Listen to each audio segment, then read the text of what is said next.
우리 주여 주의 이름이 온 땅에 어찌 그리 아름다운지요 어찌 그리 아름다운지요. 예, 감사합니다. 여러분 요즘 한국에 뭐 요즘도 아니죠. 좀 됐습니다. 이 사회의 큰 이슈 중에 하나가 이 갑질 문화라는 것입니다. 아마 제가 이 부분은 우리 교회에서 오래전에도 한번 같이 말씀으로 나눴던 것 같은데요. 한국의 이 갑질 문화라는 것은 아주 진짜 사회적으로 아주 심각한 문제를 일으키고 있습니다. 좀 다른 표현으로 말씀드리면 사회적인 지위가 있고 또 힘이 있는 사람들 또는 돈이 있는 사람들이 약하고 어려운 사람들을 막대하는 것이죠. 그렇죠? 때로는 짓밟기도 하고 그들을 힘들게 하고 있는 그 갑질 문화가 지금 한국 사회 전반적으로 퍼져 있습니다.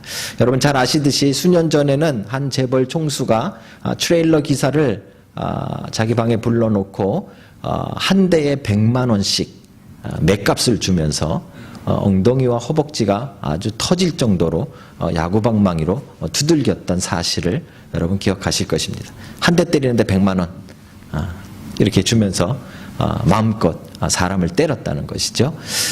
그리고 또 여러분 잘 아시듯이 몇 년 전에는 그 기내에서 간식이 매뉴얼대로 안 나온다고 비행기 갈라 그랬던 비행기를 돌려가지고 회항하고 거기에 있던 직원을 내리게 한 그런 사실도 있었죠. 소위 말한 땅콩 회항 사건이죠. 지금은 그 동생과 엄마까지 지금 조사를 받고 있습니다. 아주 복잡한 문제가 되어졌죠. 어느 TV 프로그램에서 이 갑질 문화에 대해서 한국 사회의 문제인 갑질 문화에 대해서 이렇게 보여주다가 재밌는 표현을 하는 것을 제가 봤습니다. 이 요즘 갑질 문화의 특별한 특징이 하나 나타나는데 그건 재벌 3세들의 갑질이다. 이런 표현을 해놨습니다. 그러니까 할아버지 때가 재벌인데 아버지도 재벌. 그래서 이제 세 번째 손자가 회사를 물려받았는데 이 재벌 3세들의 횡포가 지금 거의 극에 달했다. 이렇게 표현을 해놨더라고요. 이 3대라는 것이 어떤 의미가 있을까? 아마 그 프로그램에 따르면 이 악한 일도 대를 이어서 물려가다 보면 한 세 번째, 3대쯤 되면 그 악한 일이 극에 달한다. 뭐 이런 표현이 아니겠습니까? 그렇죠? 이게 무슨 근거가 있을까? 제가 몇 가지 근거들을 찾아봤는데 조금 긍정적인 면에서도 이 3대라는 것이 좀 어떤 의미를 갖고 있습니다. 이 다산 정약용 선생이 자기가 이제 유배지에 갔을 때 아들에게 편지를 쓰는데 그 편지를 모아서 요즘 책이 나왔습니다. 뭐 유배지에서 보낸 편지인가 하는 책이 나왔는데요. 그 책에 보면 자기 아들에게 이런 조언을 합니다. 병원을 찾아갈 때, 의원을 찾아갈 때 3대째 의사인 집을 찾아가라. 3대째 의사인 집이 아니면 가지 말라. 우리 의대 공부하고 있는 우리 예찬이 3대째인가요? 아닌가요? 예. 3대째 의사를 찾아가라. 이렇게 표현해놨습니다. 3대가 아니면 가지 말라. 무슨 이야기인가 하면, 그 이제 의원이면 뭐 실수도 있을 거고, 뭐 잘 고치기도 할 거고 할 거 아닙니까? 그죠? 그게 3대째 이어갔다라는 것은 그 명성과 또는 그 기술 면에서 어느 정도 사람들의 인정을 받은 거다. 뭐 이런 표현을 한 것 같습니다. 근데 어쨌든 3대째 가서 뭔가 일어나고 있다라는 것이 이 옛날 우리나라 사람들의 생각 속에도 있었다는 것이죠. 이 신앙에도 마찬가지입니다. 여러분 요한 웨슬리라는 사람은 이 감리교를 창시한 사람인데 그 사람은 할아버지 때부터 3대째 목회자 집안입니다. 그러니까 세 번째 목사가 나왔는데 세 번째 목사가 나오니까 뭔가 이 신앙 역사에 획을 그을 만한 아주 특별한 일을 했다. 사람들이 그렇게 평가를 하더라고요. 제가 왜 이렇게 이 3대에 대해서 강조하고 있는가 하면 이제 오늘부터 우리가 살펴볼 인물이 바로 신앙의 3대째 되는 사람입니다. 하나님께서 아브라함이라는 한 사람을 정하셔서 그 사람을 믿음의 조상이라고 부르게 되어지는데, 이 사람으로부터 이제 하나님이 계획하신 믿음의 뿌리가 내려지기 시작한다는 말이죠. 그죠? 그래서 아브라함이 이삭을 낳았고, 그 이삭이 그 다음번에 아들들을 낳았는데, 이 3대째 가서 정말 우리가 기대할 만한 뭔가 대단한 일들이 일어나지 않겠느냐 하는 것입니다. 실제로 이 3대째 가서 하나님이 계획하신 하나님 나라 백성의 구약의 실체인 12지파가 형성이 되어지죠. 그렇죠? 그런 면에서 보면 이 신앙의 3대도 어쩌면 굉장한 의미가 있지 않은가 그렇게 생각합니다. 야곱에 대한 기대입니다. 신앙의 3대를 이어가는 야곱, 그는 도대체 얼마나 대단한 인생을 살았을까? 어쩌면 오늘부터 우리가 몇 주간에 걸쳐서 이 야곱의 인생을 살펴볼 텐데, 이 야곱은 도대체 우리에게 얼마나 대단한 신앙의 유산을 전해줄 것인가? 여러분들 함께 기대하는 마음으로 오늘부터 이 야곱의 얘기를 함께 시작했으면 좋겠습니다. 오늘 우리가 27장을 읽었지만 사실 야곱의 이야기는 25장부터 시작됩니다. 자, 25장에 야곱의 아버지인 이삭과 리브가가 아이를 낳는데 공교롭게 쌍둥이를 낳게 되어집니다. 우리 교회도 쌍둥이가 있는데요. 쌍둥이를 낳게 되어집니다. 쌍둥이 먼저 나온 아들이 에서라고 불렀고요. 두 번째 나온 아들이 오늘 우리가 살펴볼 야곱이라는 사람입니다. 우리 교회도 야곱이 있을까요, 없을까요? 우리 교회도 제이콥이 하나 있습니다. 지성이가 제이콥입니다. 자기 이름이 무슨 뜻인지 알고 졌는지는 잘 모르겠지만 그 이름의 뜻은 발 뒤꿈치입니다. 그 이름의 원래 뜻은 발 뒤꿈치입니다. 왜냐하면 엄마 뱃속에서 나올 때 형인 에서가 먼저 나가는 걸 붙잡고 자기가 먼저 나가려고 땡기면서 쫓아나와서 형의 발 뒤꿈치를 잡고 나왔다 그래서 애 이름을 어떻게 이렇게 졌는지 모르겠어요. 그래서 발 뒤꿈치라고 졌습니다. 그게 제이콥이라는 이름입니다. 그렇죠? 그는 아마 그 출생하는 그 장면부터 보여주듯이 뭔가 굉장히 경쟁적인 사람이었습니다. 그리고 꼭 상대를 이기고 또는 자기가 뭘 소유해야 되고 자기가 더 가져야 되는 어쩌면 그런 욕심도 있는 그런 사람이었던 것 같습니다. 그래서 그는 태어날 때 둘째로 태어났기 때문에 그가 갖지 못한 첫째의 장자권을 갖기를 원했습니다. 이 장자권에 대해서 잠깐 우리가 생각해야 되는데요. 장자권은 이게 birthright이라고 하는데 그 말 그대로 권리입니다. 먼저 태어난 권리. 유대인들에게 먼저 태어난 권리는 대단합니다. 그 아버지가 가졌던 모든 사회적 지위와 그 가정의 모든 것을 그 첫 번째 난 아들이, 장자권을 가진 아들이 다 물려받게 됩니다. 그리고 실제로 재산도 장자는 다른 아들들에 비해서 2배를 받습니다. 옛날에 한국도 조금 이 차별을 두셨었죠. 근데 지금은 여러분 소용이 없답니다. 딸이든 아들이든 무조건 1대1로 다 그대로 나눈다 하더라고요. 그죠? 유대 시대에 유대인들 가운데 고대 시대에는 옛날 우리 한국처럼 이 장자들에 대한 특권이 굉장히 주어졌다는 것이죠. 근데 이 야곱은 이 장자권을 자기가 굉장히 갖고 싶었어요. 그래서 하루는 사냥을 갔다가 돌아와서 배가 고파서 어쩔 줄 몰라 하는 그 에서를 잘 꼬드겨 가지고 자기가 만든 죽 한 그릇과 그 장자권을 교환하게 되어집니다. 우리 옛날 한국에는 이제 팥죽이라고 나오는데 이 팥죽이라고 나온 이유는 이 원어상 여기서 말하는 죽이 붉은색 죽입니다. 그러니까 우리 한국에서는 볼 때 붉은색 죽이라고는 팥죽밖에 못 보셨으니까 팥죽이라고 해석을 해놓은 거죠. 근데 원래는 그냥 붉은색 죽입니다. 그래서 이 붉다라는 말이 에서입니다. 그의 이름은 여기서 왔습니다. 어쨌든 이 에서는 자기가 장자권을 가지고 첫째로 태어났지만 지금 배가 고파 죽겠는데 그까짓 거 장자권이 무슨 소용이 있나 해가지고 동생이 하자는 대로 그 죽 한 그릇을 받고 그래 너 가져라 그러고 장자권을 줘버립니다. 근데 뭐가 문제인가 하냐면요.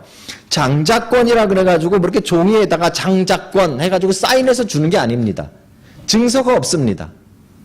아무리 팥죽을 자기가 먹고 장자권 너 가져라 했지만 그것을 야곱이 자기가 장자권을 가졌다고 말할 수 있는 게 아닙니다.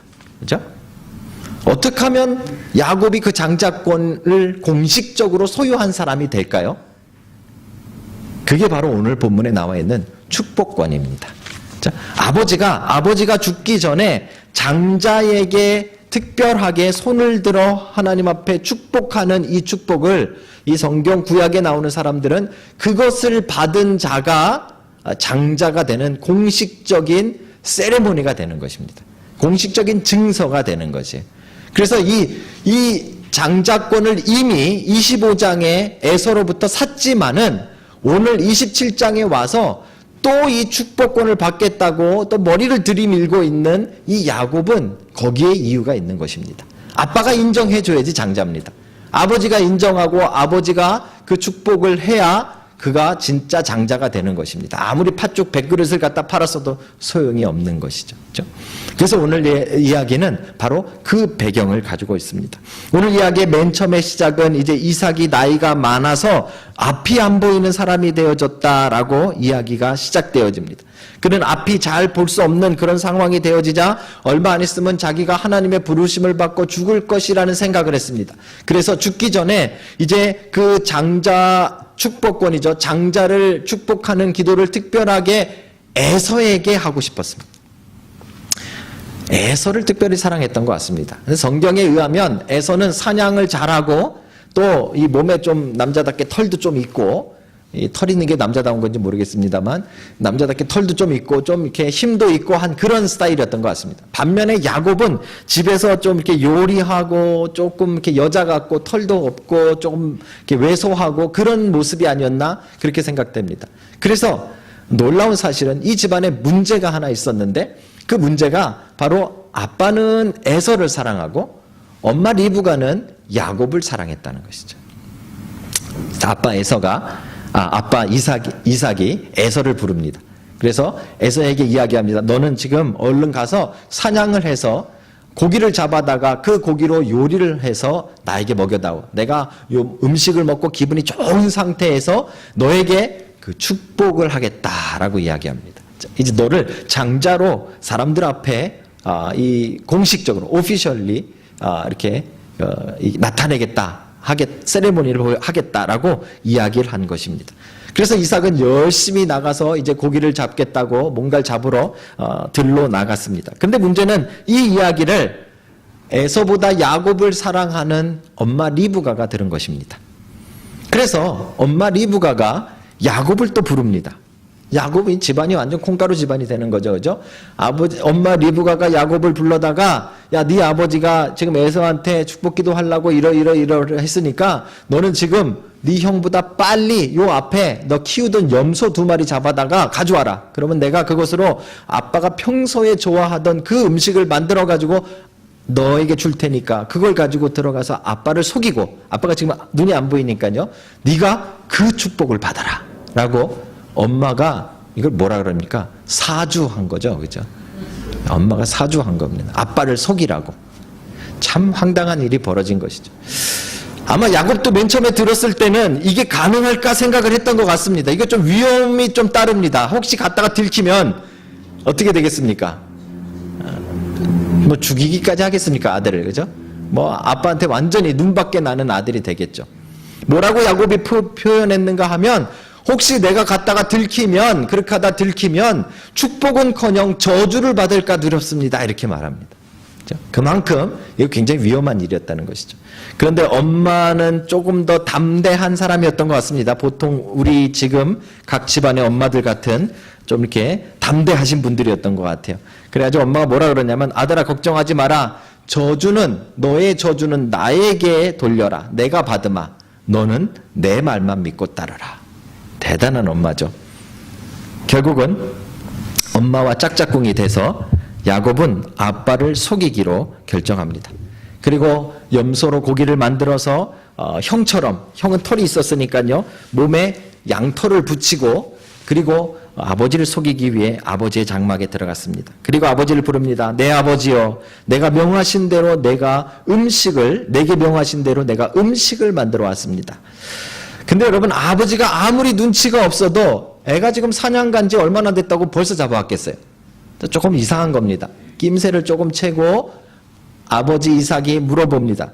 아니 그건 그런데 어떻게 이렇게 빨리 잡았느냐. 그랬더니요 여기서 야곱이 최대의 실수를 합니다.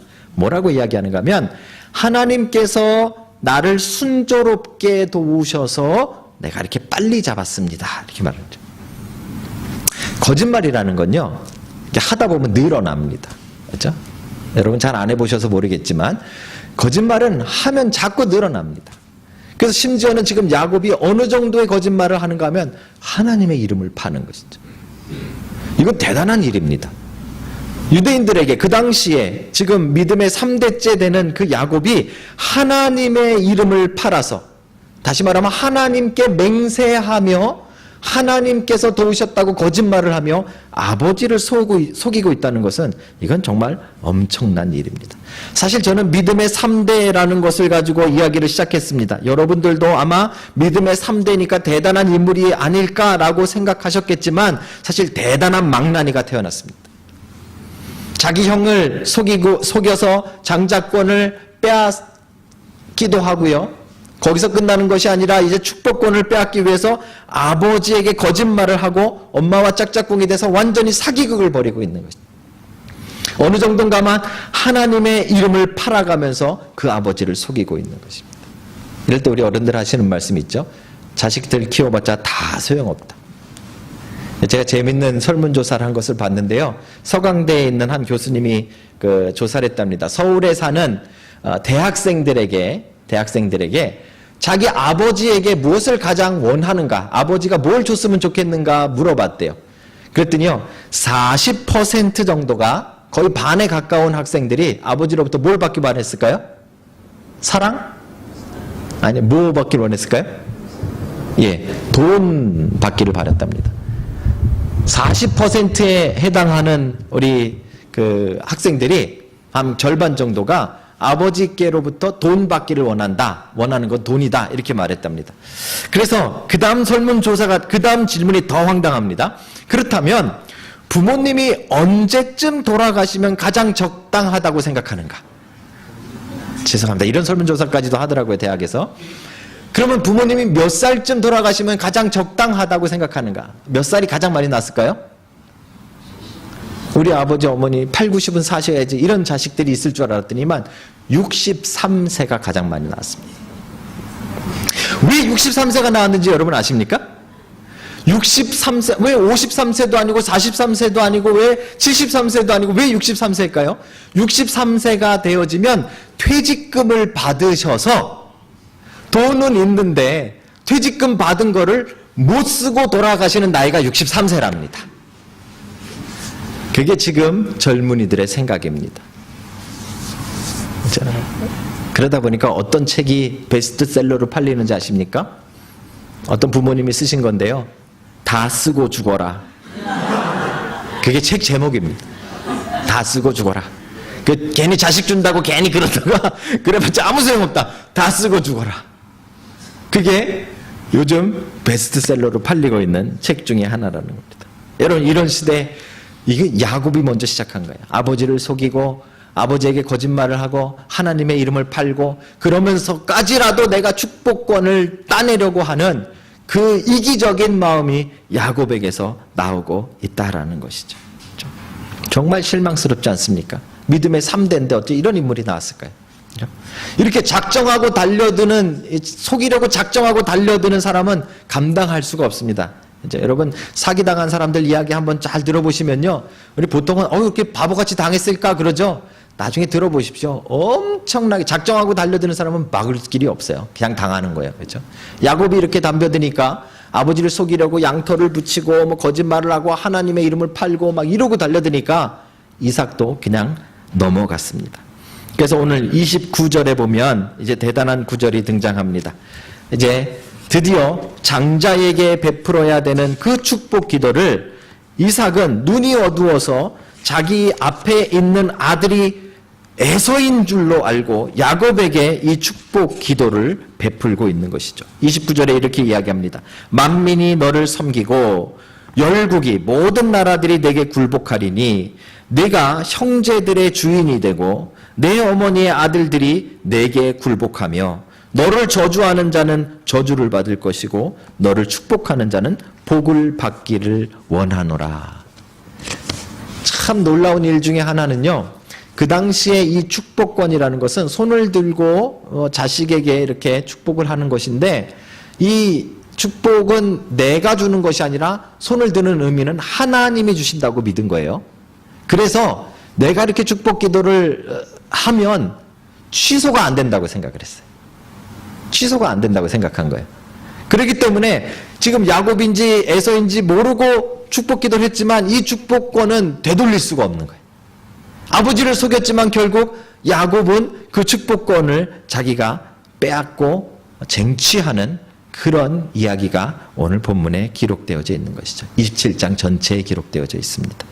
이거 도대체 우리가 어떻게 봐야 됩니까?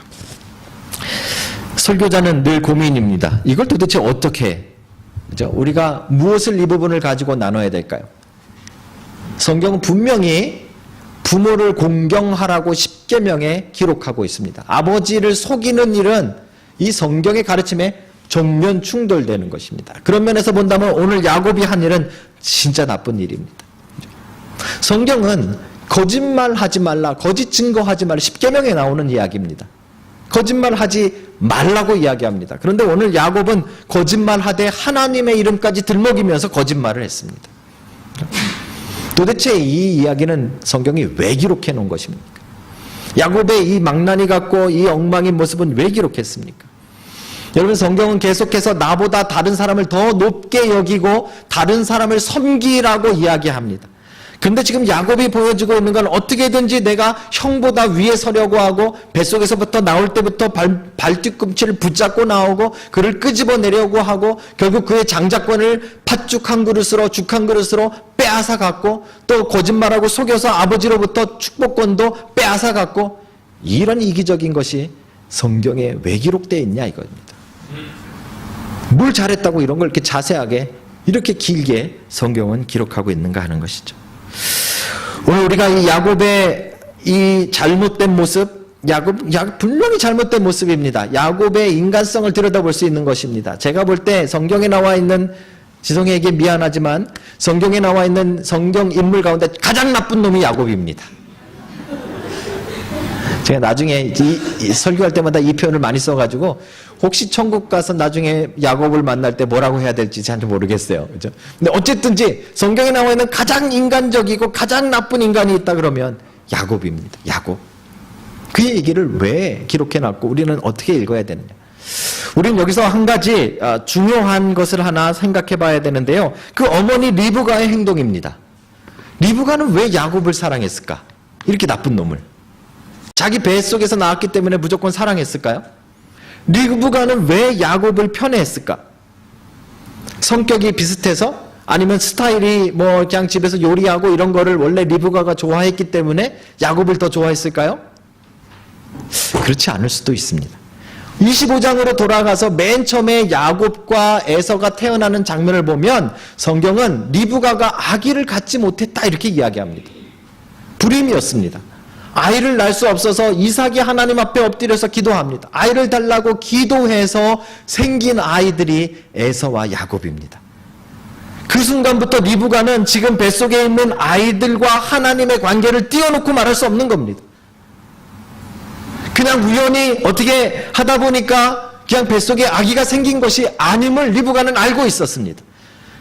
생기지 않던 아이를 기도하고 기도해서 하나님께서 특별히 주신 아이들인 것을 리브가는 알고 있었다는 것이죠. 그렇죠?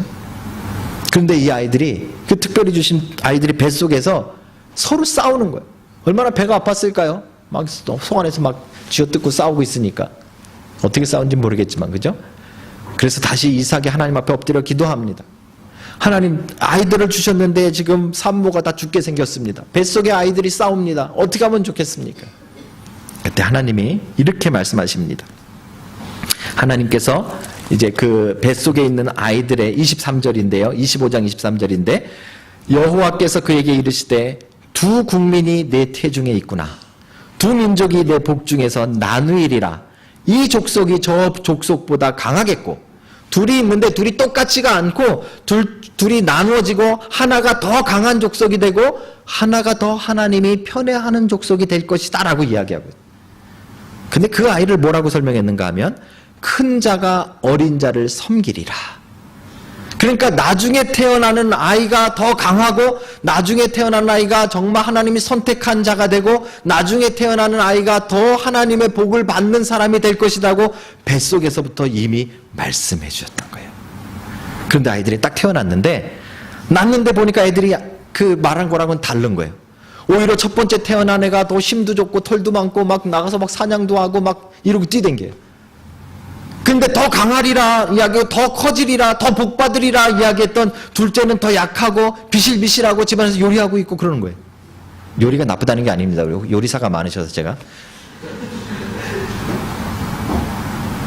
여러분 리브가는 지금 이삭이 에서를 싸고 도는 것, 이삭은 왜 에서를 싸고 도는가 하면 그가 첫 번째 태어났기 때문에 그래요. 그게 보통 사람들이 그 당시에 문화적으로 첫째 아들, 장자를 더 귀히 여기는 그 관습대로 그렇게 한 거예요. 특별한 이유가 거긴 없을지도 몰라요. 그런데 리브가가 볼 때 그게 틀렸다는 걸 알았어요. 뭐하고 틀려요? 하나님이 말씀하신 약속과 틀리다는 걸 알았어요. 하나님이 원래 생각하셨던 계획과 다르다는 걸 알았어요. 여러분 리브가라고 에서를 안 사랑했겠습니까? 자기 아들인데 둘 다 똑같이 사랑하죠. 그런데도 불구하고 지금 큰아들이 사냥 나간 사이에 지금 돌아오면 난리가 날 겁니다. 나중에 결과를 보십시오. 완전 뒤집어집니다. 동생을 죽이려고 막 이를 갈아버립니다. 그 일들이 이뤄질 것을 다 알면서도 모든 저주를 나에게 돌려라 라고 이야기하면서까지 야곱을 거기에 들어넣으려고 했던 리브가의 마음은 무엇인가 하면 야곱이 바로 하나님이 약속하신 그 사람이기 때문에 그런 거예요. 여러분 그것을 우리는 잊어버리면 안 돼요. 물론 보기에는 야곱이 나쁜 놈이죠. 보기에는 야곱은 정말 비겁한 자입니다. 보기에는 야곱은 정말 속이는 자고 거짓말하는 자고 믿을 만한 자가 아닙니다. 그런데도 불구하고 하나님이 야곱을 선택하셨다는 거예요. 그렇죠? 오늘 지금 이 축복권을 받고 있는데 자기는 머리를 잔뜩 썼겠죠. 엄마와 함께 짝짝꿍이 돼가지고 아빠를 속이는 모든 계획들을 만들면서 자기는 아마 들떴을 것입니다. 자기 계획 때문에 일이 잘 된 줄로 생각했겠죠. 그런데 자기의 계획대로 잘 된 것이 아니라 하나님의 뜻이 이루어지고 있었던 거예요. 그렇죠? 자기는 거짓말을 했지만 하나님의 뜻이 이루어지고 있던 거예요. 자기는 악한 짓을 했지만 하나님의 뜻이 이루어지고 있던 거예요. 자기는 실패했지만 하나님의 뜻이 성공되고 있었던 거예요. 이걸 뭐라고 부릅니까? 하나님의 섭리라고 부르는 거예요. 여러분 우리는 야곱 같은 인생을 살아요. 죄송하지만 제가 성경에 가장 안 좋은 사람이 야곱이라고 말했지만 사실 저는 개인적으로 제가 가장 닮은 사람 누구라고 이야기하라 그러면 참 야곱을 닮은 것 같아요. 제가 이름은 사실은 제가 여러분들에게 솔직히 고백합니다만 사실은 여호수아를 닮고 싶었어요. 멋지잖아요. 장수. 딱 이 가나안 땅을 정복하는 그 장수. 그래서 제가 영어 이름을 조슈아로 줬어요. 그런데요, 실제로 말씀을 읽으면 읽을수록 진짜 닮은 거는 여호수아하고는 매년 안 닮았어요. 진짜 닮은 건 야곱이 닮았어요. 지성이만 아니었으면 제가 제이콥으로 이름 바꿨을지 몰라요. 언젠가도 제가 저희 형 이야기를 여러분들에게 한번 나눴던 적이 있는데요. 오래전에 못 들은 분들이 계시니까 한번 더 나눌게요. 저희 형이 있고 제가 있고 저희 두 형제인데요. 저희 형은 저랑 좀 다르게 생겼어요. 잘생겼어요. 그래가지고 아기 때 이렇게 데리고 나가면 그러니까 그 당시에 그 되게 유명한 아역 배우하고 되게 비슷하게 생겨가지고 사람들이 와서 이렇게 쳐다보고 이렇게 찔러보고 눈썹이 길어가지고 그 위에다 성냥개피 뭐 10개가 올라가냐 11개가 올라가냐 그리고 올려보고 막 그랬대요. 그래서 저희 사촌 누님들이 그때 우리 형이 태어났을 때 뭐 대학생들 뭐 이제 막 그 위에 직장인들 요럴 때인데 사촌 누님들이 저희 형을 데리고 나가는 걸 그렇게 좋아했어요. 손잡고 데리고 나가면 사람들이 뭐 애기 이쁘다고 막 찾아오고 그러니까 제가 태어났습니다. 아무도 안 데리고 나가는 거예요.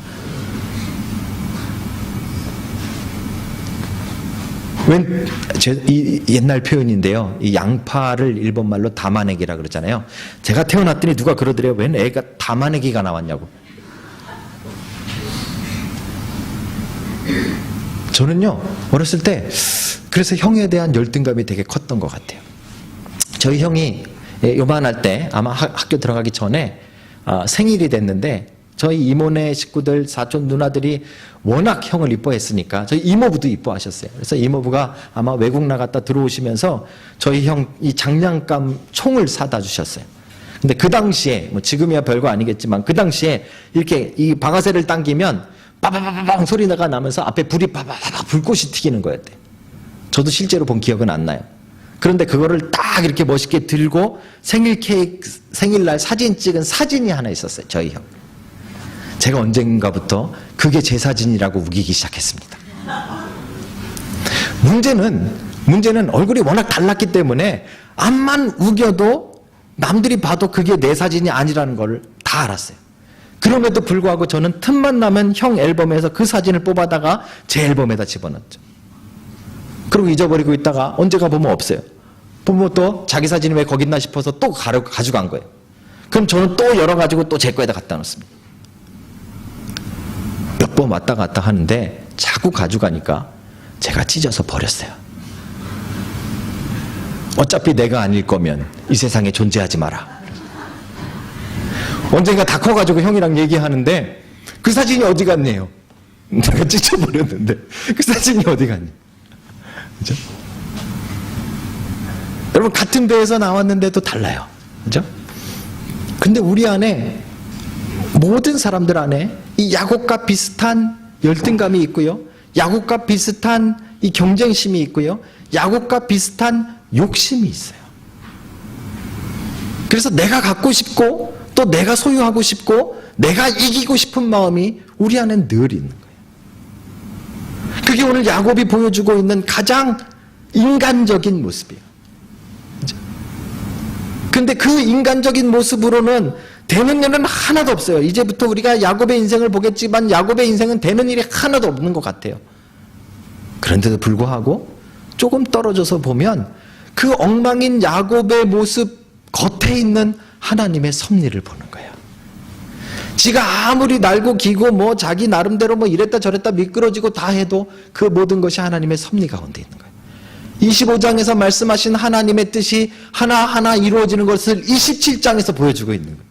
비록 야곱의 모습은 악한 모습이고 야곱의 모습은 거짓말하는 모습이고 야곱의 모습은 이기적인 모습이고 야곱의 모습은 하나도 안 멋지게 보이는 모습일지라도 하나님은 그 야곱의 모습을 통해서도 하나님이 말씀하신 걸 이루고 가시는 거예요.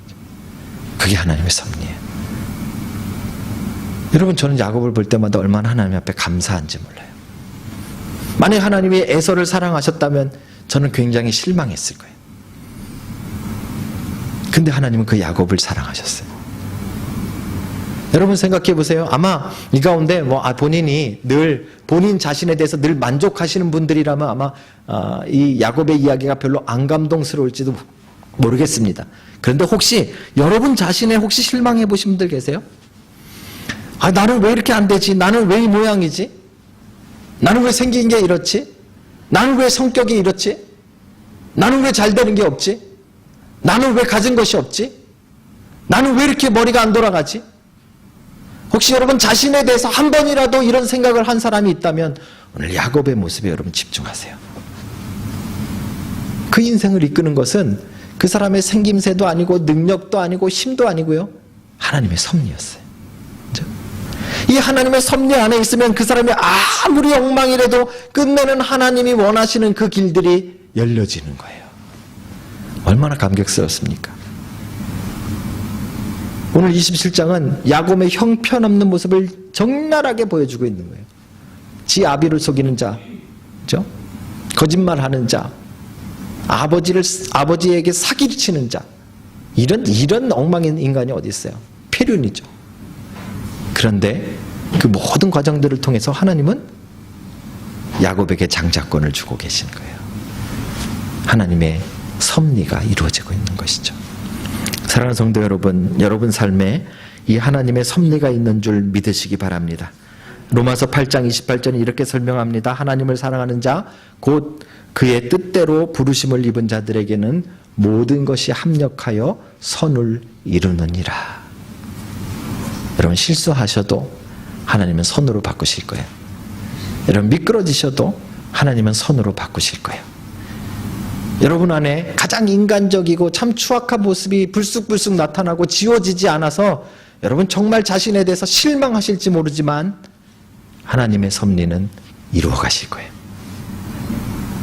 얼마나 감격스럽습니까? 오늘 27장은 야곱의 모습을 보여주는 것 같지만 하나님의 섭리를 보여주는 말씀입니다. 여러분들을 향한 하나님의 섭리가 이렇게 크고 놀랍게 있는 것을 믿으시길 주님의 이름으로 축복합니다. 그 섭리 안에 있으면 우리의 모습이 어떠하든지 간에 하나님의 뜻대로 이루어지는 것을 믿으시는 귀한 은혜가 있으시길 주의 이름으로 축복합니다. 기도하시겠습니다.